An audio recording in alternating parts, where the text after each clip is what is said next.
Hi, it's Reverend Richard from the Great Yarmouth Team Ministry speaking to you from outside St Paul's Church, one of our 3 churches here in Great Yarmouth. We are unusual as a parish in that we have 3 churches, St Paul's here in Newtown, St Mary's in Southtown and St Nicholas, the Minster, in the centre of town. St Paul's is really interesting because by all rights it really shouldn't be here anymore. It was built as a temporary church to house the growing population of churchgoers that was springing up in this new part of town in the 1890s. The equivalent of £100,000 in today's money was found in that time to build this church. And as you can see, it's a timber and brick structure. You saw the bricks outside with plaster in between. So it was never really intended to be here for more than 100 years. Indeed, plans were drawn up in the 1930s to build a new church here.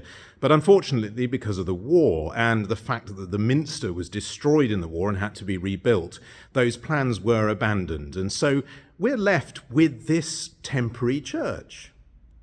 But as you can see, it's actually really rather lovely and very practical. Having this sort of structure has meant that it's been quite flexible over the years, so different ways of ordering it have been managed. And in the late 1990s and the very beginning of this century, this area just here was built to shut off the south aisle and make a nice meeting space there. In this meeting space, we have, for instance, a group that meets every Monday called Warm Space, where anybody can come, enjoy a cup of tea and a chat and be warm, especially pleasant at this time of year when sometimes people are finding it harder to heat their homes.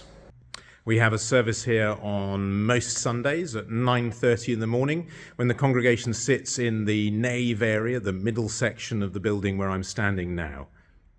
And we use these screens you can see just in front of me here to have all the words and the music played so that people can follow everything just using the screens, which makes life really easy for those who come to worship here.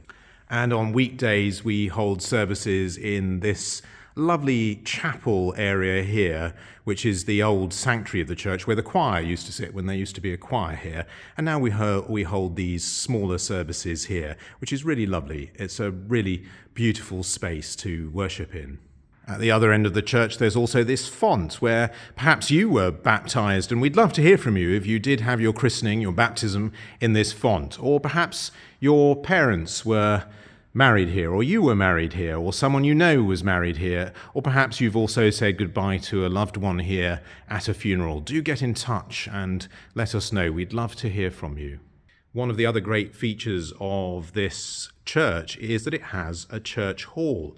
The church hall was built here, I'm just going through to it now, in the 1950s. The church hall offers a large space that a lot of different groups from Scouts to the Great Yarmouth Gateway group to dance groups and all sorts of other groups use. And there's a kitchen in the corner there that you also can use. It's a great place for all sorts of gatherings. So do come and join us at St Paul's, either for a service on a Sunday morning at 9:30, for our warm space on Mondays, or for the many other gatherings that we have in the church hall. You'll be really welcome. It's your church, especially if you live in this part of town or you've had some connection with this part of town over the years. We'd love to see you.